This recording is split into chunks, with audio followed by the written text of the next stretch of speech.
De la tranquilidad del ánimo. Séneca. A sereno. 1. Sereno. Cuando me examinaba a mí mismo, oh Séneca, aparecían en mí algunos vicios, puestos tan al descubierto que podía cogerlos con la mano, otros más oscuros y apartados, otros no continuos, sino que vuelven de cuando en cuando, de los cuales estoy por decir que son los más molestos, como esos enemigos escondidos que asaltan en las ocasiones, con los cuales ni se puede estar preparado como en la guerra, ni seguro como en la paz. Sin embargo, el estado en que principalmente me encuentro, ¿por qué no he de confesarte la verdad como a un médico?, es el de ni estar liberado por completo de aquellas cosas que temía y odiaba, ni totalmente sometido a ellas. Así estoy colocado en un estado que, no siendo el peor, es el más lamentable y molesto, porque ni estoy del todo enfermo ni sano. No me digas que son tiempos los principios de todas las virtudes, que con el tiempo adquieren dureza y fuerza. Tampoco ignoro que en las cosas en las que se trabaja por la estimación, me refiero a las dignidades, a la fama de elocuencia y a cuanto proviene del voto ajeno, todo se consolida con el tiempo, y que así las que comunican verdaderas fuerzas como las que para agradar se revisten de falsas apariencias, han de esperar años hasta que poco a poco la duración les dé color. Pero temo que la costumbre, que da consistencia a las cosas, no fije más profundamente en mí este vicio. La larga familiaridad, tanto de lo malo como de lo bueno, engendra cariño. Esta flaqueza del ánimo, que permanece dudosa entre lo uno y lo otro, y ni se inclina fuertemente a lo recto ni a lo depravado, no te la puedo exponer de una vez, sino que de ir por partes. Yo te contaré lo que me pasa, y tú encontrarás un nombre para esta enfermedad. Confieso que siento un gran amor por la templanza. Me gusta una cama, no adornada ambiciosamente, y vestido que no haya sido sacado del arca y planchado con pesos y 1000 tormentos para obligarle a que resplandezca, sino que sea casero y común, que ni haya de ser guardado ni puesto con solicitud. Me gusta una comida que ni hayan tenido que prepararla todos los de la casa, ni admire a los convidados, ni tenga que ser ordenada con muchos días de anticipación, ni servida por las manos de muchos, sino la corriente y fácil, que no tenga nada de rebuscada ni de preciosa, que se encuentre por todas partes, que no sea pesada ni al patrimonio ni al cuerpo, ni haya de salir por donde ha entrado. Me gusta el criado inculto y el esclavo tosco, la pesada plata de mi rústico padre sin el nombre del artífice, y una mesa no vistosa por la variedad de colores, ni conocida en la ciudad por haber pasado por muchos dueños elegantes, sino la que baste para el uso y no retenga voluptuosamente los ojos de ningún convidado, ni encienda su envidia. Pero gustándome mucho todo esto, me aprieta el ánimo el aparato de algún pedagogo, esos esclavos vestidos con una mayor diligencia y con más oro que para una procesión, ese ejército de siervos resplandecientes, la casa en que se pisan preciosas alfombras, en que las riquezas están diseminadas por todos los rincones, los techos son refulgentes y hay siempre esa muchedumbre que acompaña a los patrimonios que se despilfarran. ¿Qué diré de esas aguas, relucientes hasta el fondo, que rodean a los convidados y de los banquetes dignos de este escenario? Lo que sí digo es que, al venir de la lejana frugalidad, me cercó con sus resplandores el lujo que por todas partes resuena a mi alrededor. Mi vista vacila un poco y más fácilmente, separo el ánimo que los ojos. Así me retiro no peor, pero sí más triste, y entre mis deslucidas cosas no me encuentro ya satisfecho, y me acomete un sordo remordimiento y la duda que sí serán mejores estas otras cosas. Ninguna de ellas me cambia, pero todas me combaten. Me gusta seguir los mandatos de los maestros y lanzarme a la política. Me gusta alcanzar los honores y haces, no por andar vestido de púrpura y rodeado de varas, sino para estar más dispuesto y ser más útil a los amigos, a los parientes, a todos los ciudadanos y a todos los mortales. Más concretamente, sigo a Zenón, a Cleantes y a Crispo, de los cuales ninguno se metió en política y ninguno dejó de enviar a ella a sus discípulos. Cuando algo hiere mi ánimo no acostumbrado a ser combatido, cuando sucede algo indigno, cuando hay tantas cosas en la vida humana o no fácil de resolver o me piden mucho tiempo cosas que no son de estimar, me vuelvo a mi ocio y como los animales fatigados regreso a casa a paso más ligero. Me agrada encerrar mi vida entre sus paredes, que nadie me quite un solo día, pues nada ha de compensarme de tal dispendio, que escribe el ánimo en sí mismo, que se cultive, que no haga nada ajeno, nada en que intervenga el juicio ajeno, que libre de cuidados privados y públicos ame su tranquilidad. Pero en cuanto que una lectura más fuerte levanto el ánimo y le espolearon los nobles ejemplos, me gusta lanzarme al foro, dar mi elocuencia al uno, mi trabajo al otro, y aunque no sirvan de nada, intentar sin embargo que aprovechen, y enfrentar en el foro la soberbia de alguno malamente engreído por su prosperidad. En los estudios a fe mía, que pienso que lo mejor es contemplar a las mismas cosas y hablar movido por ellas, dando palabras a las cosas, de modo que, a donde ellas lleven, les siga el discurso con espontaneidad. ¿Qué necesidad hay de escribir libros que duren siglos? ¿Quieres tú no dejar de hacerlo para que la posteridad no calle tu nombre? Has nacido para morir y es menos molesto un funeral silencioso. Pues entonces, escribe por ocupar el tiempo y para tu provecho con estilo sencillo y no con afectación. Menor trabajo necesitan los que estudian para el día. Pero en cuanto el ánimo se levantó de nuevo con la grandeza de los pensamientos, luego se hace altivo en las palabras y ambiciona que así como aspira a cosas altas, su lenguaje también sea profundo y que el discurso esté a la altura del asunto. Olvidado de la ley y del juicio ajustado, me dejo llevar a lo alto y hablo con una boca que ya no es la mía. Para no detenerme más en cada cosa, en todas me sigue esta flaqueza de una inteligencia que es buena. Temo que no vaya yo cayendo poco a poco, o lo que aún es de más de preocupar, que no esté tambaleándome siempre como el que va a caer, y que esto sea quizá más de lo que yo mismo preveo, porque miramos con benignidad las cosas propias y el favor siempre daña el juicio. Pienso que muchos pudieron llegar a la sabiduría, si no se hubieran figurado que ya habían llegado a ella, si no hubiesen disimulado en sí mismos ciertas cosas, si no hubiese pasado por otras con los ojos tapados. Porque no hay ninguna razón para que juzgues que es más dañina la adulación ajena que la propia nuestra. ¿Quién se atreve a decirse a sí mismo la verdad? ¿Quién hay que, metido en la turba de los que les alaban y lisonjean, no se elogia a él mismo mucho más? Te suplico, pues, que si tienes algún remedio con el que detengas esta vacilación mía, me consideres digno de que te deba mi tranquilidad. Sé que no son peligrosos estos movimientos del ánimo, ni me acarrean inquietud alguna. Para expresar con un verdadero símil esto de que me quejo, te diré que no me fatiga la tempestad, sino la náusea. Líbrame de lo que esto tenga de malo y socorre al náufrago que ya está a la vista de la tierra. 2. Séneca.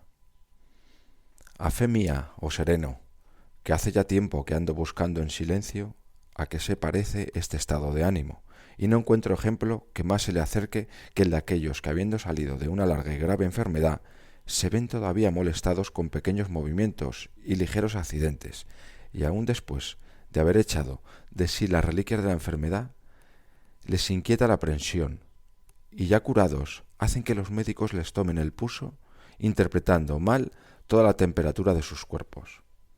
El cuerpo de estos, oh sereno, está sano, aunque no esté acostumbrado a la salud, como el mar, ya tranquilo, tiene una cierta agitación cuando ya ha pasado la tormenta.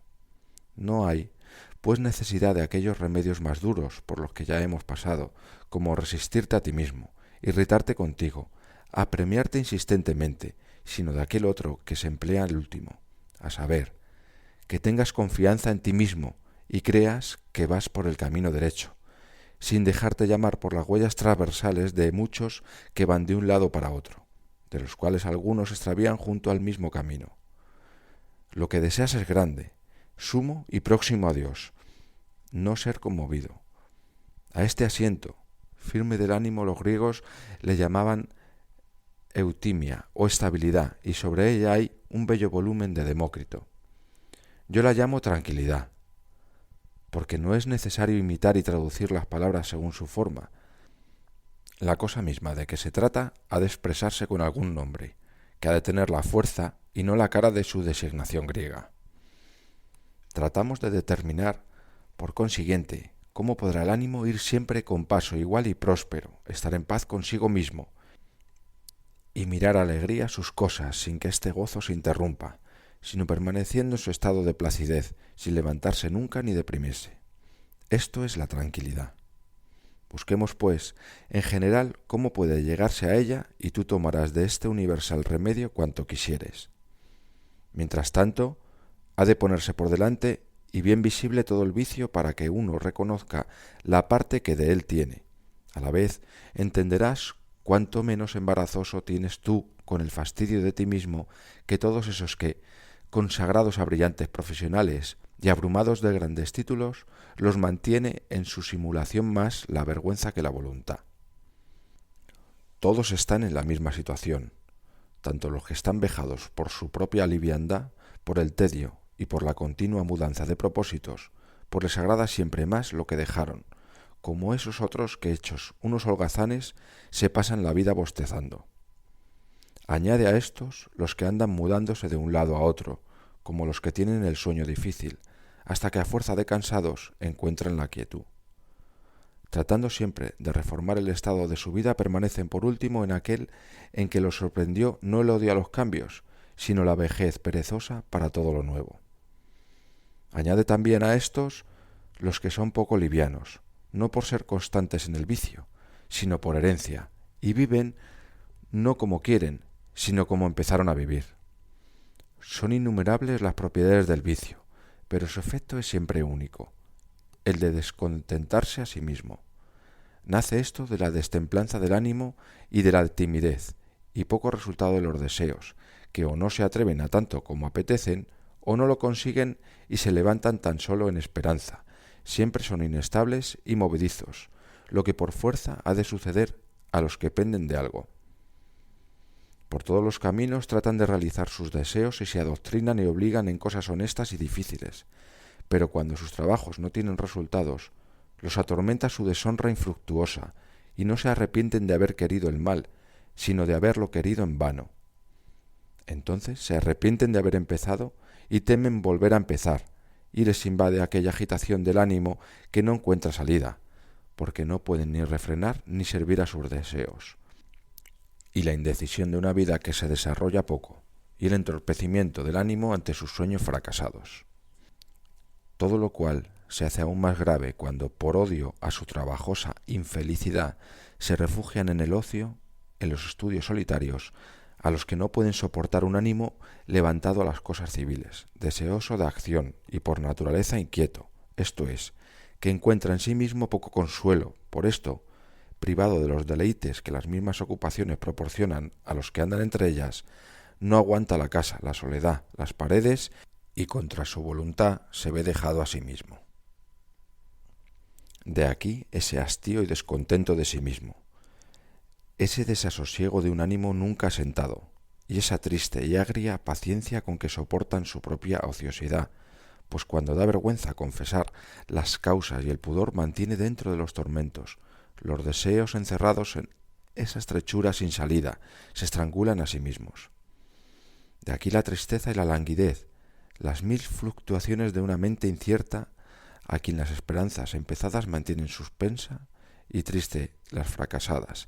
De aquí también aquel afecto de los que detestan su ocio y se quejan de que ellos no tienen nada que hacer, y aquella envidia, tan enemiga de los crecimientos ajenos. Porque alimenta la envidia la desgraciada pereza, y desean que todos se arruinen porque ellos no pudieron adelantar.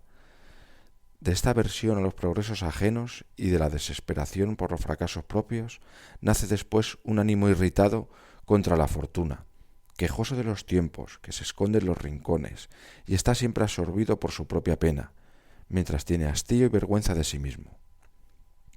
Porque por su naturaleza el ánimo humano es ágil y pronto al movimiento. Toda materia que le excite y le distraiga le es grata, y más grata aún para los nacidos con peor índole que gustosamente se dejan consumir por las ocupaciones. Como ciertas úlceras apetecen las manos que las dañan y gozan con que se las toque, y así como la sucia sarna de los cuerpos les deleita lo que las exaspera. Así también digo de estas mentes, en las que han brotado los deseos como malas úlceras, que tienen como un placer el trabajo y las molestias, porque hay ciertas cosas que también con algún dolor deleitan a nuestro cuerpo, como volverse y cambiar el costado no cansado todavía, y refrescarse con una y otra postura, como aquel Aquiles de Homero, ya boca abajo, ya boca arriba, mudándose en varias posturas por lo propio del enfermo, es no soportar nada mucho tiempo, y usar de los cambios como si fueran remedios. De aquí el emprender vagas peregrinaciones y el navegar por mares desconocidos y tanto en la tierra como en la mar, hacer experiencias de esta liviandad tan enemiga de lo presente. Ahora vayamos a la Campania. Pronto nos fastidian aquellos campos deleitosos. Veamos los incultos, recorramos los bosques de los Abruzos y de la Leucania. Y sin embargo, en los desiertos se busca algo ameno en que los ojos lascivos se alivien de la continua fealdad de los lugares hórridos. Vayamos a Tarento y a su celebrado puerto, y a los inviernos de clima suave y a la región bastante provista para su antigua turba. Demasiado tiempo descansaron nuestros oídos de los aplausos. Ya nos gusta de nuevo del derramamiento de la sangre humana. Volvamos a la ciudad. Tan pronto termina un viaje, se emprende otro, y los espectáculos se cambian por otros espectáculos, como dice Lucrecio. De este modo, cada uno huye siempre de sí mismo. ¿Pero qué le aprovecha si realmente no huye? Se sigue a sí mismo y le molesta al más pesado de los compañeros. Y así debemos saber que la molestia que padecemos no proviene de los lugares, sino de nosotros mismos.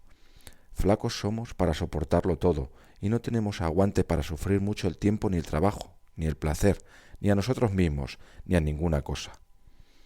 A muchos llevó la muerte el que, cambiando frecuentemente de propósito, volvían siempre a lo mismo, y no dejaban lugar a la novedad. Comenzó a fastidiarle la vida y el mismo mundo, y le salió aquello de los cansados de las delicias. ¿Hasta cuándo las mismas cosas? 3. Me preguntas de qué remedio pienso yo que has de usar contra este hastío. Según la opinión de Antenodoro, el mejor sería ocuparse en las cosas de la República, en su administración y en los oficios civiles, pues así como algunos se pasan el día al sol y ejercitando sus cuerpos, y es utilísimo a los atletas consagrar la mayor parte de su tiempo a fortalecer sus músculos y su fuerza para lo único a lo que se dedican, así para vosotros, que os preparáis para las luchas civiles, será muy hermoso que estéis siempre en el mismo trabajo.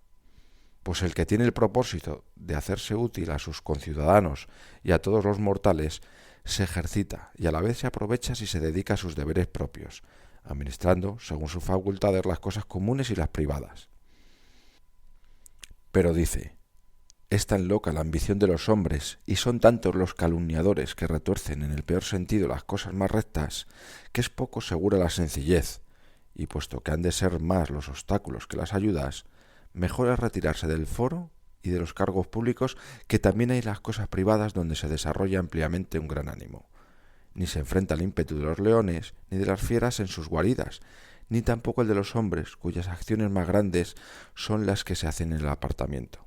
Sin embargo, ha de ocultarse de manera que donde quiera que esconda su ocio, quiera servir a todos y a cada uno con su ingenio, con su voz y con su consejo. Pues no solamente aprovecha la República quien apadrina a los candidatos y defiende a los reos y da su opinión en las cosas de la paz y de la guerra, sino también el que exhorta a la juventud, el que en tanta escasez de buenos preceptores inculca la virtud en los ánimos, el que detiene o retrae a los que corrían a precipitarse en las riquezas o en la lujuria, y si no lo consigue del todo, por lo menos lo retarda. Quien hace esto, aun privado, está haciendo una función pública. ¿Es que acaso aprovecha más el pretor que entre los extranjeros y los ciudadanos, si es urbano? Entre los asistentes pronuncia las sentencias del asesor, que quien enseña qué es la justicia, qué la piedad, qué la paciencia, qué la fortaleza, qué el desprecio de la muerte, qué el conocimiento de los dioses, qué bien tan seguro y tan gratuito es la buena conciencia. Luego, si transfieres a los estudios el tiempo que has hurtado a los cargos públicos, ni has desertado ni has faltado a tu obligación, porque no solamente lucha el que está en el ejército y defiende el lado derecho o el izquierdo, sino también el que defiende las puertas y desempeña su misión en puesto de menor peligro. Pero también de trabajo, haciendo de centinela y guardando las armas, pues estos ministerios, aunque sean incruentos, se cuentan también como servicios militares. Si te retiras a los estudios, huirás de todo el fastidio de tu vida y ya no desearás por odio a la luz de que se haga de noche, ni te cansarás de ti mismo, ni serás inútil a los otros. Muchos buscarán tu amistad, y los mejores vendrán a ti, porque la virtud, aunque oscura, nunca se esconde y da señales de sí, y todo el que fuera digno de ella la encontrará por sus huellas. Pues si prescindimos de toda convivencia y renunciamos al trato de los hombres y vivimos vueltos exclusivamente a nosotros, seguirá a esta soledad, desprovista de todo deseo, una escasez completa de ocupaciones.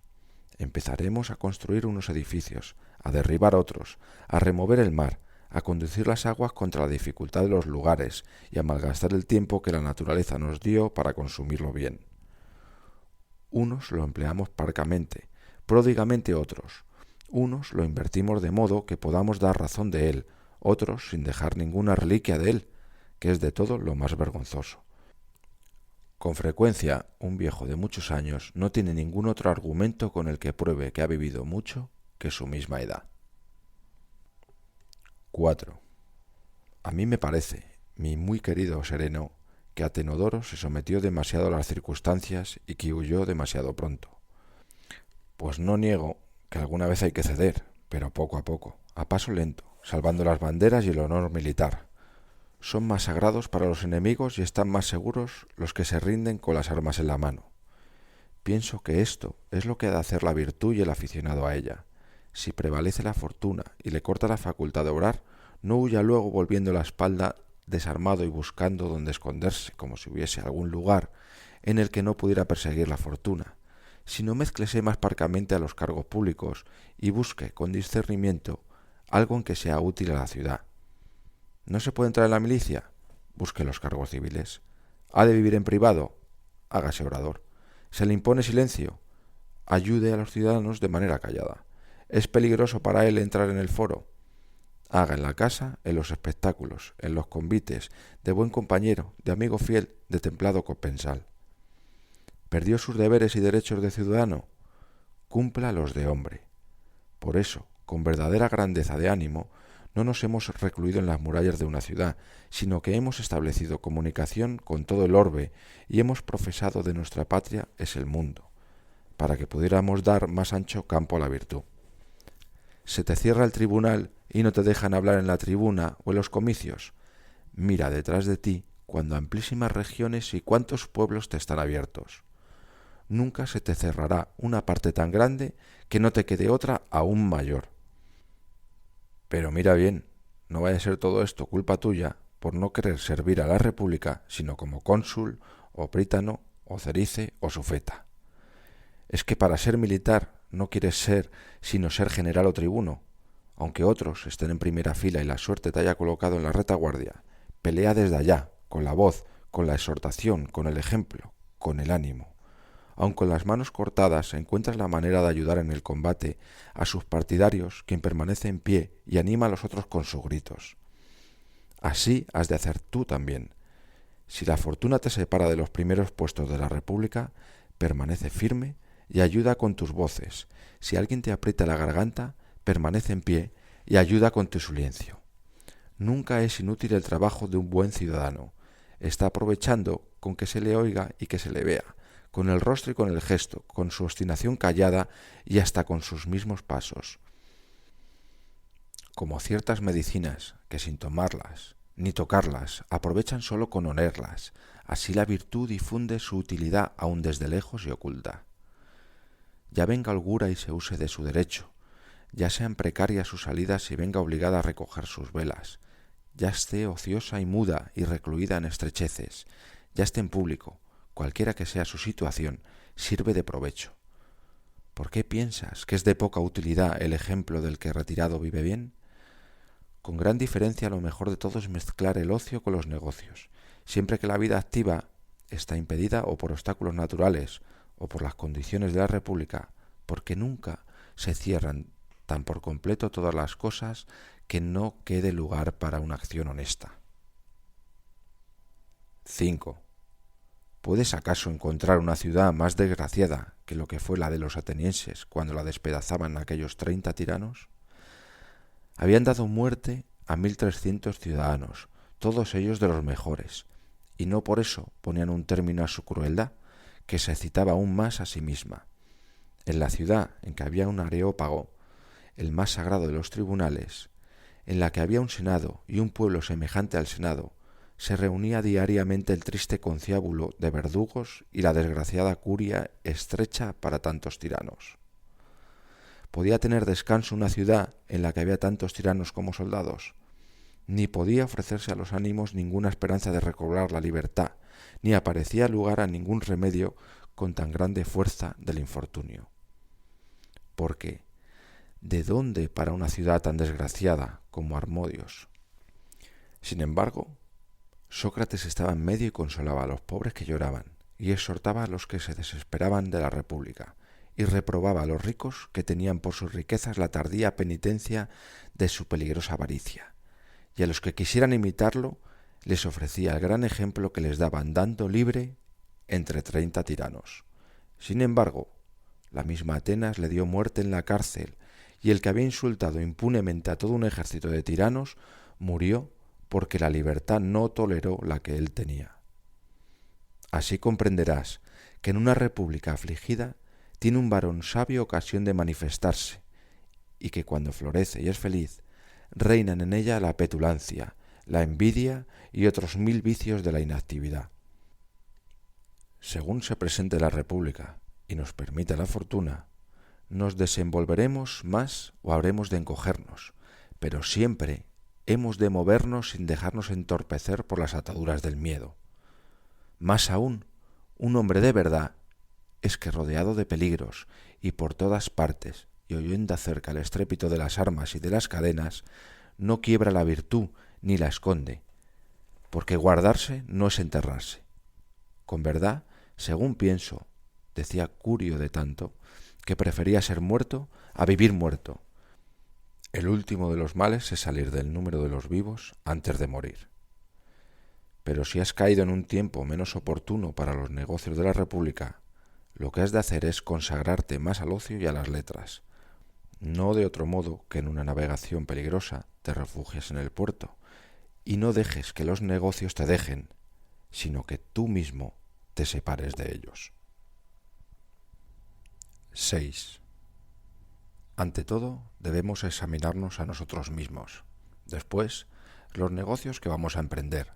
Finalmente, aquellos por los que o con los cuales los emprendemos. Ante todo, es necesario que nos tanteemos a nosotros mismos, porque nos parece que podemos soportar más de lo que realmente podemos. Uno, confiado en su elocuencia, se despeña. Otro, exige de su patrimonio más de lo que puede soportar. Otro oprime su enfermizo cuerpo con un trabajoso cargo. A unos, su vergüenza los hace poco idóneos para los cargos públicos, que requieren una frente osada. A otros, su tenacidad no los hace aptos para la curia. Estos no dominan su ira, y cualquiera indignación los lanza a palabras temerarias. Aquellos no saben contener su donaire, ni abstenerse de peligrosas chocarranerías. Para todos estos es más útil el ocio que el negocio. Un natural altivo y mal sufrido ha de evitar las excitaciones que dañen a la libertad. Después, se han de pesar las obras mismas que emprendemos y comparar nuestras fuerzas con las que vamos a intentar, porque siempre deben ser más las del que trabaja que las de la obra. Por fuerza, ha de oprimir la carga que es más pesada que quien la lleva. Hay además otros negocios que no son tan grandes como fecundos y traen consigo otros muchos. Ha de huirse de estos, de los que nace nueva y múltiple ocupación, ni acercarse allí de donde no se puede salir libremente. Se ha de poner mano en aquellos otros que puede uno acabar o esperar con certeza su fin, dejando los que se extienden más a medida que más se trabaja en ellos, ni acaban donde uno se propuso. 7. Hemos de seleccionar también a los hombres, para ver si son dignos de que les consagremos parte de nuestra vida o si les sirve de algo la pérdida de nuestro tiempo, porque algunos nos imputan como obligación lo que voluntariamente les concedemos. Atenodoro dice que no iría ni a cenar con el que no pensase que le debía algo por esto. Pienso que entiendes que mucho menos iría con los que igualan a una invitación a comer con los deberes de la amistad, contando por dádivas los platos, como si su falta de templanza fuera un honor a los invitados.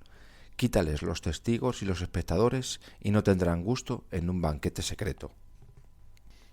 Has de considerar si tu naturaleza es más apta para la acción que para el estudio ocioso y la contemplación, e inclinarte a donde te lleve las fuerzas de tu ingenio. Sócrates sacó del foro a Éforo, llevándoselo de la mano porque pensaba que era más útil componiendo monumentos históricos.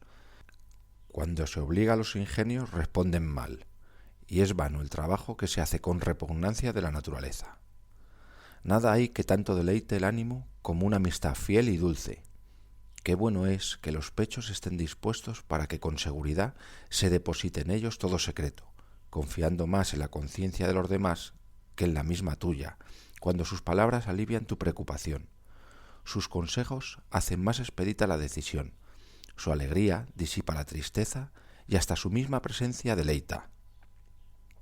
A los amigos hemos de elegirlos vacíos, en cuanto fuere posible, de deseos, porque los vicios entran solapados y asaltan al que está cerca y lo dañan con su contacto. Así como en una epidemia hay que tener cuidado de no acercarse a cuerpos ya atacados y ardiendo en la enfermedad, porque atraemos el peligro, y con la misma respiración nos exponemos al contagio.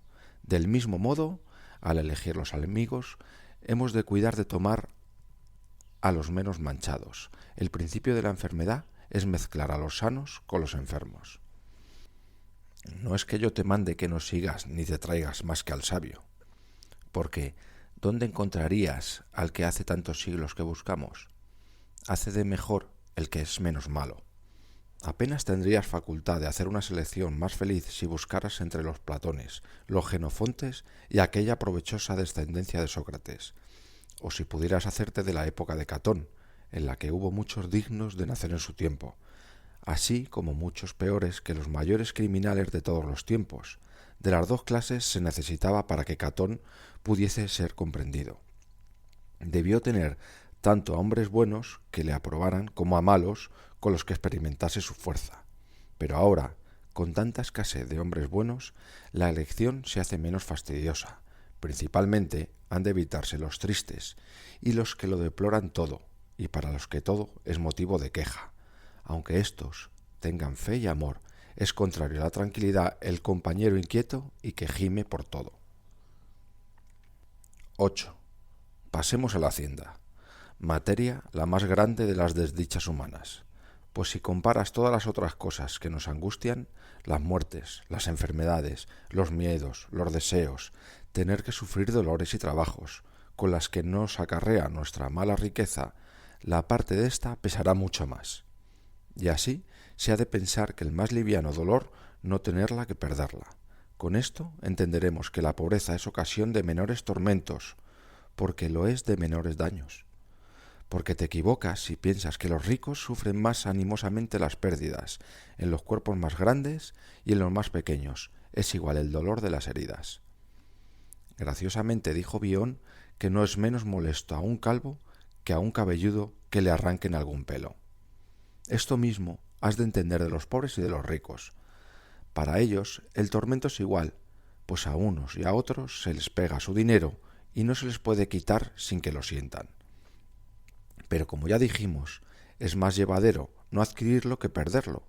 Por esto verás más alegres a los que nunca les miró la fortuna que a los que les abandonó. Lo vio esto Diógenes, varón de gran ánimo, e hizo de forma que nada se le pudiera quitar. Tú llamas a esto pobreza, escasez, necesidad. Pon a esta seguridad el nombre ignominioso que quieras.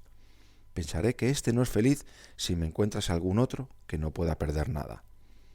O yo me engaño, o es de tener todo un reino estar entre avaros, timadores, ladrones y plagiarios, siendo el único a quien no se puede dañar. Si alguien duda de la felicidad de Diógenes, también puede dudar del estado de los dioses inmortales y de que vivan felizmente, porque no tienen predios, ni huertos, ni campos hermosos cultivados por colono extranjero, ni grandes rentas en el foro. ¿No te avergüenzas tú que con las riquezas te embobas? Mira ahora al mundo. Verás desnudos a los dioses, que lo dan todo y nada tienen. ¿Qué piensas? ¿Que es más pobre o que es semejante a los dioses quien se despojó de todos los bienes fortuitos? Dices tú que es más feliz Demetrio, el esclavo de Pompeyo, que no se avergonzó de ser más rico que Pompeyo. Cada día se le daba cuenta, como al general de un ejército, del número de esclavos, a él, para quien poco antes debió ser la riqueza, un par de sustitutos y una celda un poco más ancha. En cambio, el único siervo de Diógenes huyó y no pensó, cuando se lo descubrió, que valiese la pena hacerlo volver. Decía: es una vergüenza que Manen pueda vivir sin Diógenes y Diógenes no pueda vivir sin Manen. Parece que me dijo: haz tu negocio, oh fortuna, nada de Diógenes es tuyo. Me huyó siervo, o mejor, yo mismo quedé libre. Pídenme de comer y de vestir mis criados familiares. Hay que satisfacer tantos vientres de voracísimos animales, comprarles vestidos y custodiar sus muy rapaces manos y utilizar los servicios de los que están llorando y renegando. Cuánto más feliz el que a nadie debe nada, sino a sí mismo, a quien tan fácilmente se lo puede negar. Pero puesto que no tenemos tanta fuerza, han de estrecharse ciertamente los patrimonios para que estemos menos expuestos a las injurias de la fortuna. En la guerra están más seguros los cuerpos que pueden contraerse a la medida de los escudos que los desbordan, y su grandeza los descubre por todas partes las heridas. El mejor límite de la riqueza es el que ni cae en la pobreza ni se aparta mucho de ella. 9. Nos agradaría esta medida si previamente nos hubiese agradado la parsimonia sin la cual ninguna riqueza es suficiente, ni ninguna bastante abierta, sobre todo teniendo el remedio tan cerca y pudiendo convertirse la misma pobreza en riqueza con solo llamar a la frugalidad. Acostumbrémonos a apartar de nosotros el lujo y a apreciar las cosas por su utilidad y no por lo que adornen. La comida aplaque el hambre, la bebida la sed, el placer fluya por donde es necesario. Aprendamos a apoyarnos en nuestros mismos miembros, ajustemos nuestro comer y vestir no a los nuevos ejemplos, sino como nos enseñan las costumbres de nuestros mayores. Aprendamos a aumentar la continencia, a refrenar la lujuria, a mitigar el ansia de gloria, a suavizar la ira, a mirar con buenos ojos la pobreza, a cultivar la frugalidad, aunque avergüence a muchos, empleando remedios cada vez menos costosos para los deseos naturales, teniendo refrenadas las esperanzas y como atado el ánimo que tiende hacia lo futuro, y obrando de manera que nos vengan las riquezas de nosotros mismos y no de la fortuna. Nunca puede tanta variedad e iniquidad de sucesos ser repelida sin que se levanten grandes tormentas a estos que han lanzado a la mar tantos navíos. Hay que estrechar las cosas para que las flechas caigan en vano, y por esto a veces los destierros y las calamidades son un remedio y con ligeras incomodidades se curan otras más pesadas. Cuando el ánimo se cuida poco de los preceptos y no puede curarse más suavemente, ¿no será quizá para su bien que se le prescriba la pobreza, la infamia y la ruina, oponiendo un mal a otro mal? Acostumbrémonos, pues, a cenar sin convidados y a servirnos de pocos esclavos y a emplear los vestidos en aquello para que se inventaron y a vivir en casas menos amplias, no solo en las carreras y en las luchas del circo, sino también en esos combates de la vida hemos de replegarnos hacia el interior. Los mismos gastos para los estudios, que son los mejor empleados, son tanto más racionales cuanto más moderados. ¿A qué innumerables libros y bibliotecas, cuyo dueño apenas, si en toda la vida lee los índices? Su multitud no instruye, sino que abruma al que quiere aprender y aprovecha mucho más entregarse a pocos autores que andar curioseando por muchos. 40.000 libros ardieron en Alejandría, que este hermosísimo testimonio de la magnificencia de los reyes lo alabe otro, como Tito Livio, que dice que fue una obra egregia de la elegancia y diligencia de los reyes. Pero no fue ni buen gusto ni diligencia, sino una estudiosa demasía, o mejor dicho, no fue estudiosa porque los reunieron para los estudios, sino para sola vista, como para muchos que ignoran hasta las primeras letras.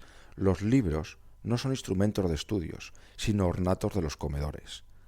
Reúnanse, pues, los libros que sean suficientes y ninguno por ostentación. Dices, es más honesto gastar en esto que no en bastos de corintio o en tablas pintadas. Siempre es vicioso lo que es demasiado. ¿Qué razón tienes para perdonar al hombre que se hace armarios de limonero y de marfil y busca libros de autores desconocidos o malos, y entre tantos miles de volúmenes bosteza, complaciéndose solamente en sus apariencias y en sus títulos? Verás, pues, en las casas de los más desidiosos todos cuantos libros se han escrito de oratoria y de historia, teniendo los estantes llenos hasta los techos, porque ya aún en los baños y en las termas también la biblioteca es un ornamento necesario de la casa.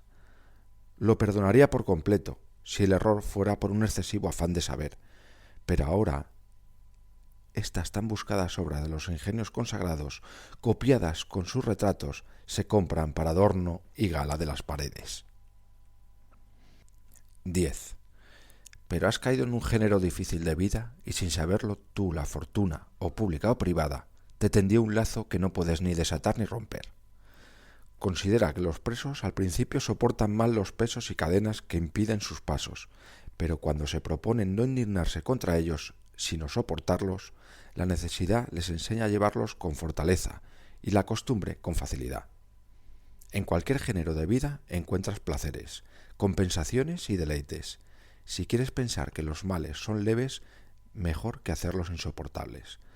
Por ningún título se nos hizo tan acreedora la naturaleza como por haber encontrado, sabiendo las desgracias para las que nacíamos, un alivio a las calamidades en la costumbre, convirtiendo pronto en familiares las más pesadas.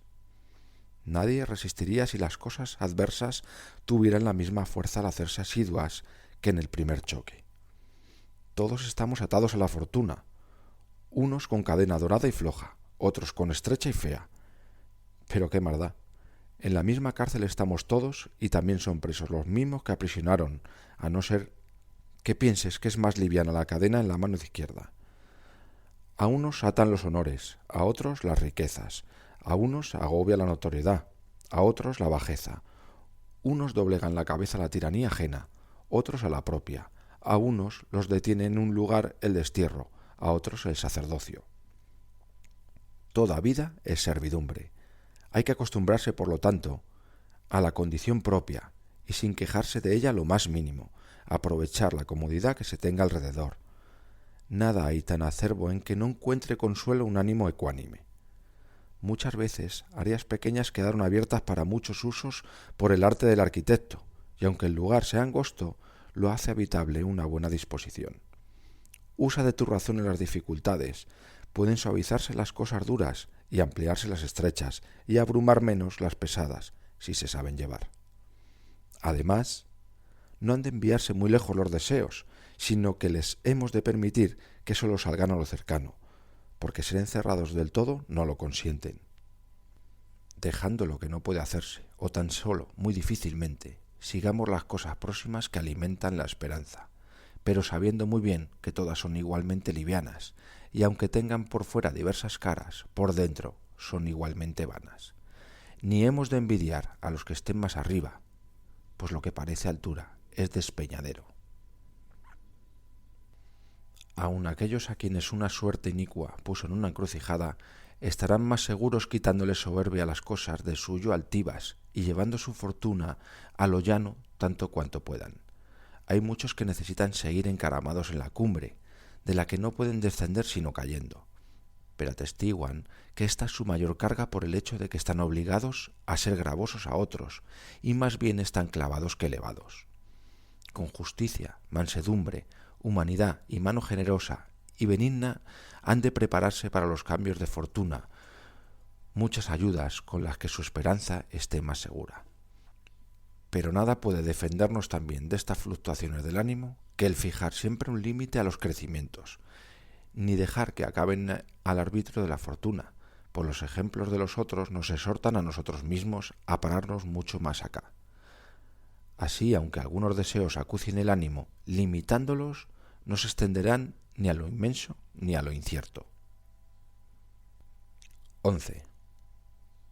Estas mis palabras son pertinentes para los imperfectos.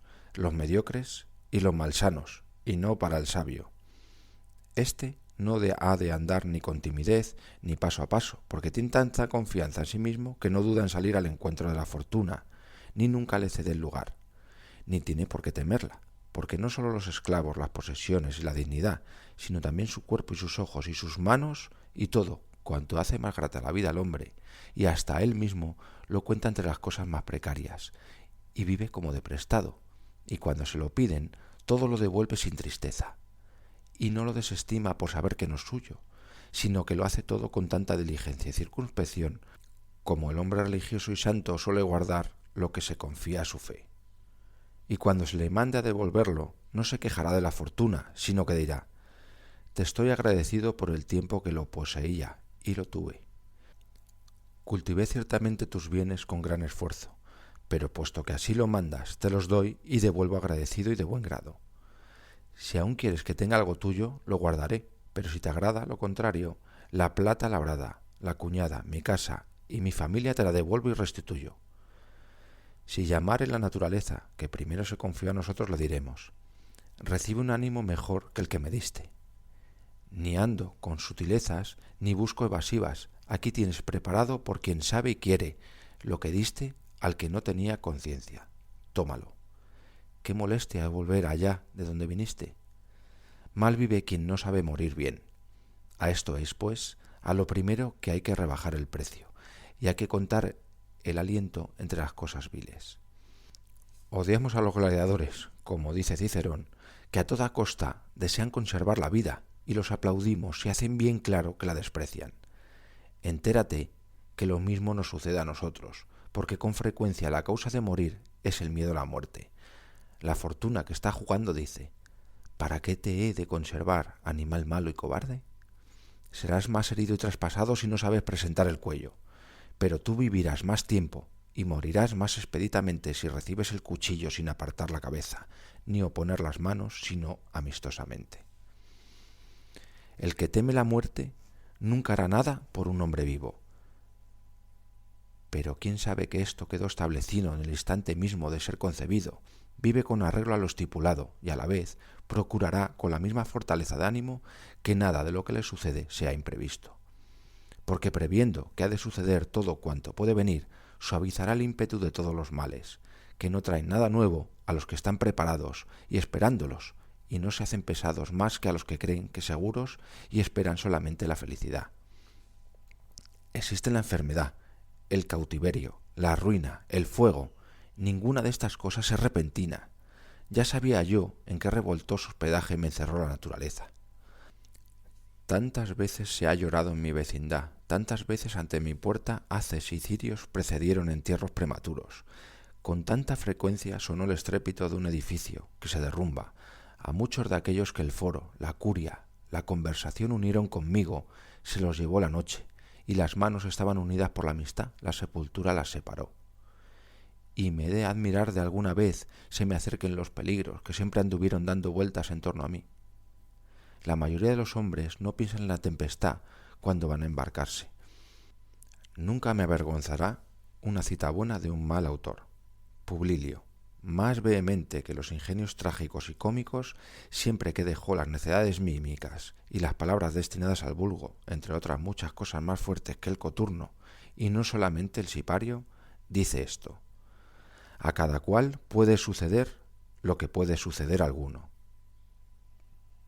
El que se penetrase de esto hasta la médula y considerase que todos los males ajenos, cuya abundancia todos los días es tan copiosa, tienen tan libre el camino a los demás como a sí mismo, estará armado mucho antes de que le ataquen.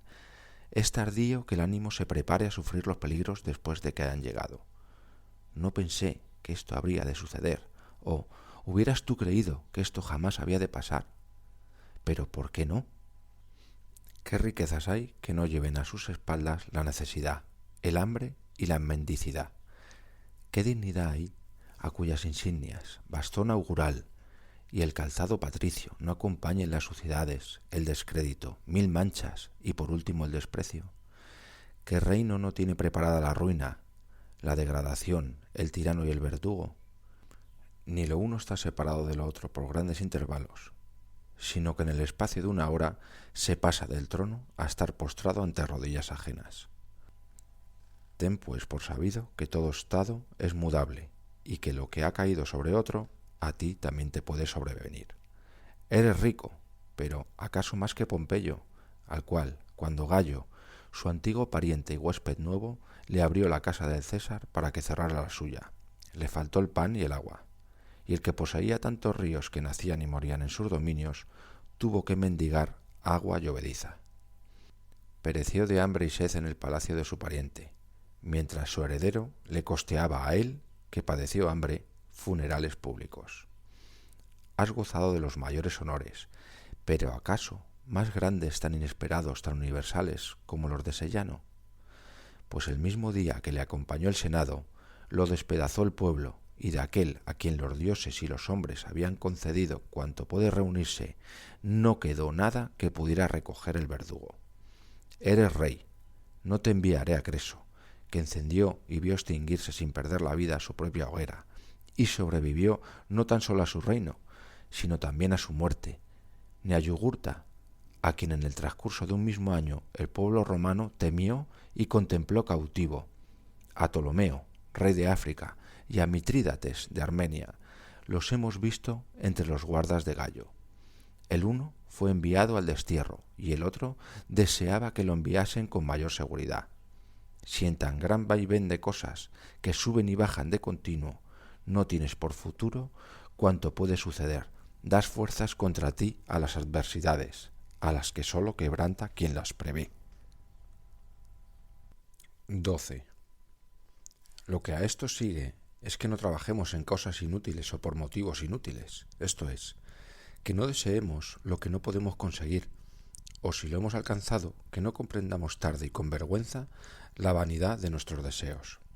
Esto es, que no sea el trabajo vano y sin efecto, o el efecto indigno del trabajo, porque la vergüenza viene casi siempre de que no hay éxito, o de que el éxito avergüence.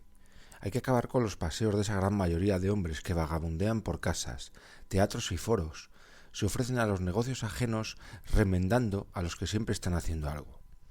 Si preguntas a alguno de estos al salir de casa, ¿a dónde vas? ¿En qué piensas?, te responderá, a fe mía que no lo sé, pero veré a algunos, haré algo. Vagan sin propósito buscando los negocios, no que se propusieron hacer, sino los que casualmente cayeron. Su carrera es sin consejo y vana, como la de las hormigas que trepan por los árboles, y después de subir a la rama más alta, bajan a la tierra vacías. Una vida semejante a la de ellas llevan muchos, de los que no sin razón se diría que es la suya inquieta pereza. Te compadecerás de muchos que corren como si fueran a apagar un incendio. Hasta tal punto empujan a los que encuentran y se precipitan sobre los demás, cuando en realidad corren a saludar a alguno que no han de volver a ver, o a seguir el entierro de un difunto desconocido, o a un juicio del que pasa la vida litigando, o a la boda del que siempre se está casando, siguiendo la litera y aún llevándola en muchos lugares. Después, cuando vuelven a su casa con un cansancio inútil, juran que ellos no saben a qué salieron ni dónde estuvieron, para andar errando por los mismos pasos al día siguiente. Que todo trabajo se refiere a algo y mire a algo. No es la industria quien mueve a los inquietos, sino que, como a locos, a los agitan las falsas imágenes de las cosas. Pues ni siquiera estos, los locos, se mueven sin alguna esperanza. Les cosquillea la apariencia de alguna cosa cuya vanidad no comprende en su demencia.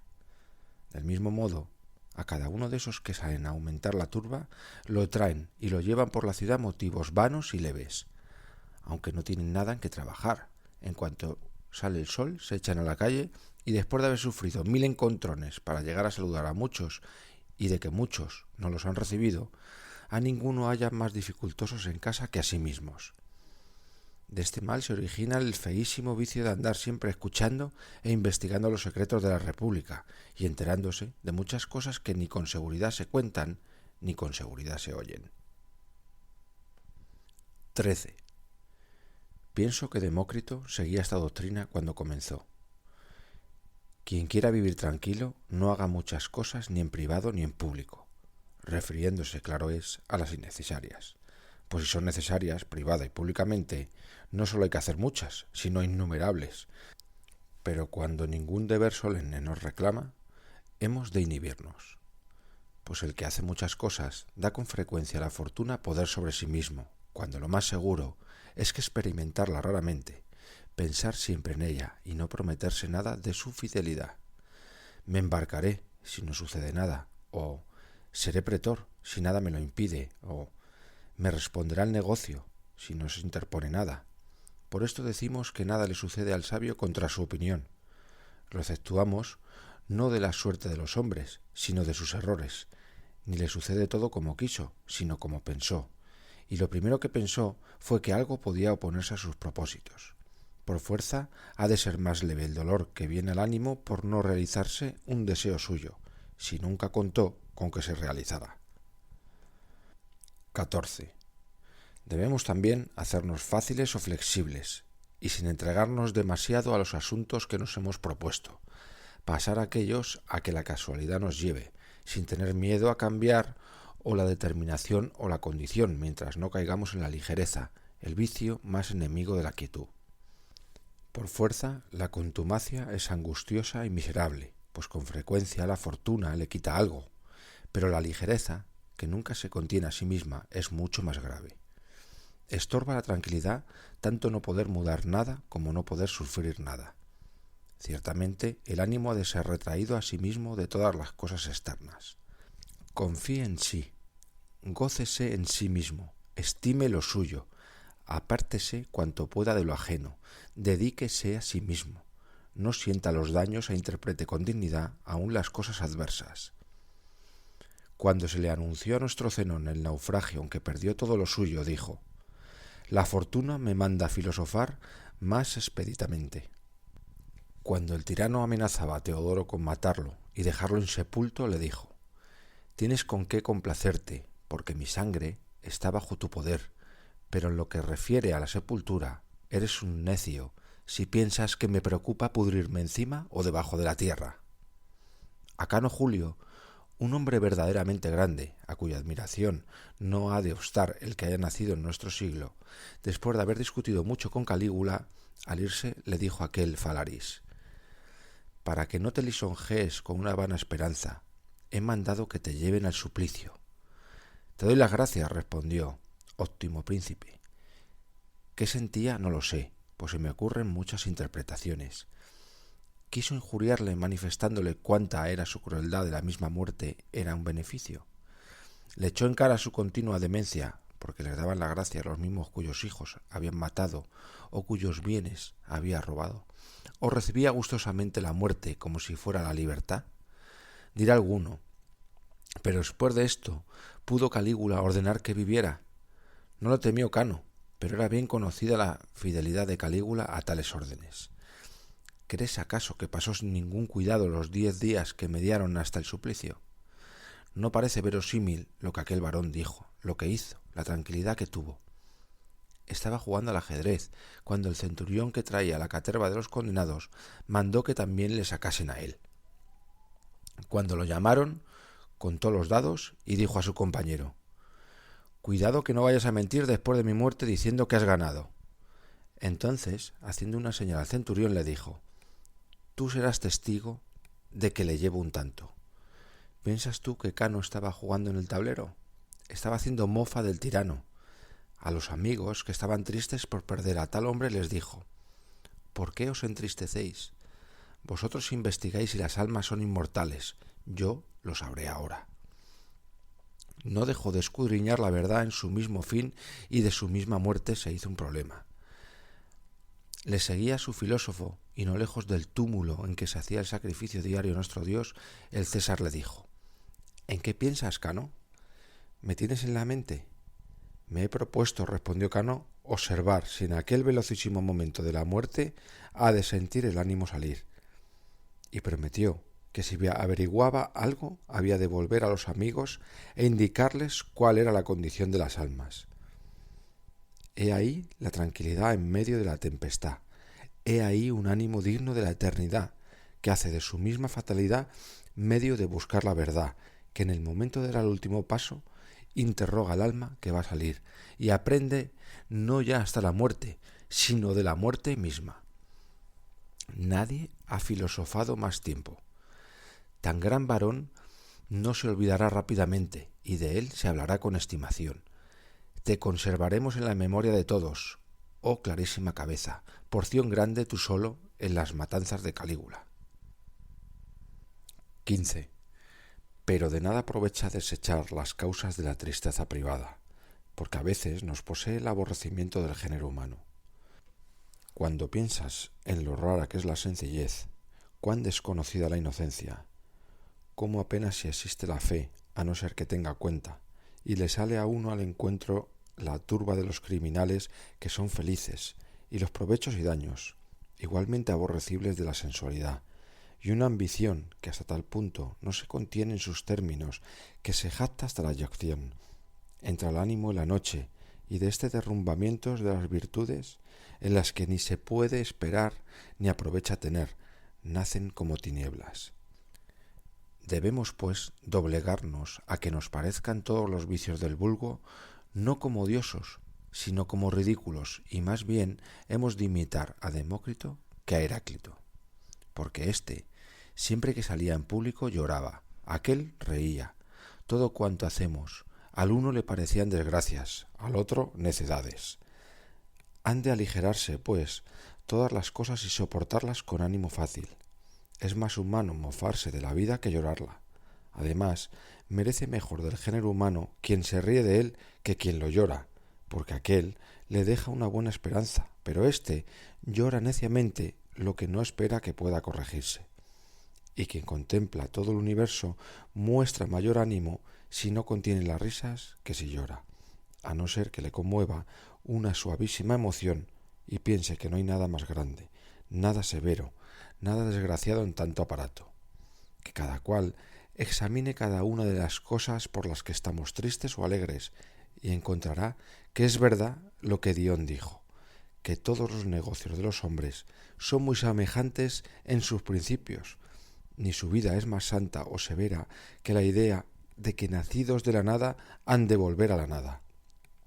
Pero ya es bastante tomar plácidamente las costumbres públicas sin caer ni en la risa ni en las lágrimas, porque atormentarse por los males ajenos es una eterna miseria y gozarse de ellos un placer inhumano, como esa inútil humanidad de llorar y de arrugar la frente porque alguien entierra a su hijo.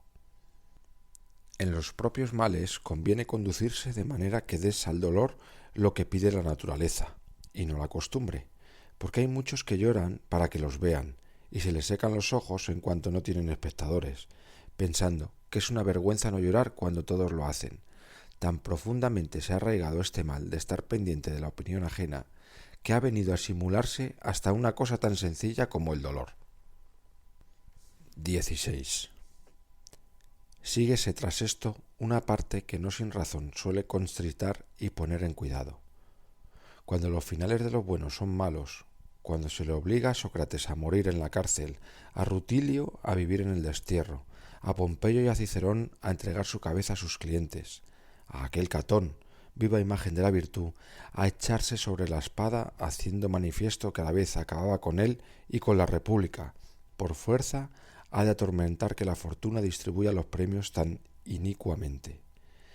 ¿Qué ha de esperar cada uno para sí viendo las cosas tan malas que han padecido los mejores? ¿Pero qué es esto? Fíjate cómo cada uno de ellos lo soportó y se fueron fuertes. Desea tú su fortaleza. Y si perecieron como mujerzuelas cobardemente, nada se perdió. O fueron dignos de que su virtud te agrade, o indignos de que eches de menos su cobardía. Porque, ¿qué sería tan vergonzoso como que los hombres más grandes, por haber muerto con fortaleza, hicieran tímidos a los demás? Alabemos una y otra vez al digno de alabanza y digamos, cuanto más entero, tanto más feliz. Escapaste ya de los humanos azares, de la envidia, de la enfermedad, saliste ya de la prisión. No le pareciste a los dioses digno del infortunio, sino indigno de que la fortuna pudiese algo contra ti. Pero a los que tratan de escaparse y en la misma muerte se revuelven en la vida, hay que obligarles echándoles las manos. No he de llorar a ninguno que esté alegre, ni a ninguno que llore. El primero enjugó él mismo mis lágrimas, el segundo con las suyas ha hecho que no sea digno de ninguna. ¿He de llorar a Hércules porque fue quemado vivo, o a Régulo que fue traspasado por tantos clavos, o a Catón que hirió a sus mismas heridas?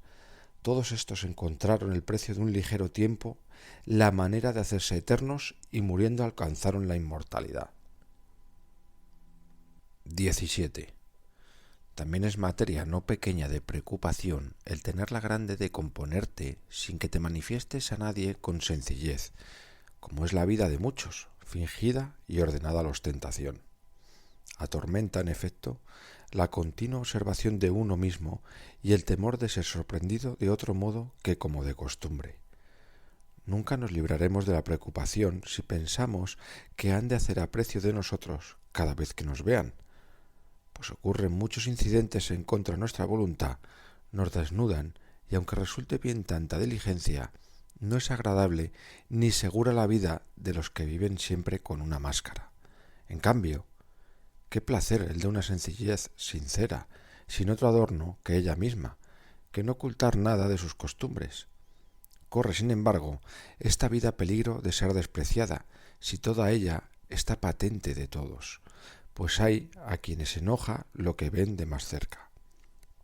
Pero no hay peligro de que la virtud se envilezca por acercarse a los ojos, y mejor es ser despreciado por la sencillez que atormentado por una perpetua simulación. Usemos, sin embargo, de moderación. Hay mucha diferencia entre vivir con sencillez y vivir con negligencia. Hay que recluirse mucho en sí mismo, porque el trato con los que no son semejantes descompone lo no bien compuesto, renueva los afectos y ulcera cuanto en el ánimo hay flaco y mal curado. Hay que mezclar y alternar la soledad y la comunicación. Aquellas nos hará desear a los hombres, esta a nosotros, y así la una será el remedio de la otra. La soledad nos curará del aborrecimiento de la multitud, y la multitud del fastidio de la soledad. Ni se ha de tener la mente siempre en la misma intención o tensión, sino que ha de ser llevada a los entretenimientos. Sócrates no se avergonzaba de jugar con los niños, y Catón rebajaba con vino su ánimo fatigado de los cuidados públicos. Y Escipión danzaba con aquel su cuerpo triunfante y militar, pero no doblándose suavemente, como hoy acostumbran los que aún andando dejan atrás la molicie femenina, sino como aquellos antiguos varones acostumbraban, en los juegos y en las fiestas, a bailar varonilmente, sin desacreditarse por ello, aunque fueran vistos por sus mismos enemigos. Hay que dar reposo a los ánimos. De él se levantan mejores y más valientes, así como a los campos fértiles no se les ha de exigir excesivamente, porque pronto los agotaría una fertilidad nunca interrumpida.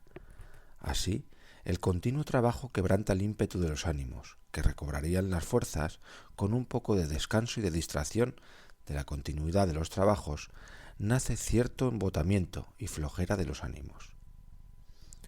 No tendería esto con tanta fuerza el deseo de los hombres si el juego y la distracción no tuvieran cierto natural deleite, cuyo uso, si es frecuente, quita a los ánimos todo peso y toda fuerza, pues hasta el mismo sueño, que es tan necesario para el descanso, si lo continúas de día y de noche, sería la muerte. Hay muchas diferencias entre los que aflojes algo y los sueltes. Los legisladores instituyeron días de fiesta para obligar públicamente a los hombres al regocijo, interponiendo a los trabajos una templanza como necesaria, y como ya he dicho, los grandes hombres se tomaban todos los meses vacaciones por algunos días, y otros los repartían todos entre el ocio y el trabajo. Así lo recordamos de Asinio Polio, un gran orador, al que ningún asunto retuvo más allá de la hora 10. Después de esta hora no leía ni siquiera una carta, para no tener nuevas preocupaciones, pero en aquellas 2 horas reparaba el cansancio de todo el día. Otros partieron el día por la mitad y dejaron las horas de la tarde para los negocios de menor cuidado. También nuestros mayores prohibían que se hiciera en el Senado ninguna nueva deliberación después de la hora 10. Los soldados se reparten las guardias de la noche, y de ella quedan libres los que vuelven de una expedición. Hay que ser condescendiente con el ánimo y darle algún ocio, que sea como su alimento y vigorización.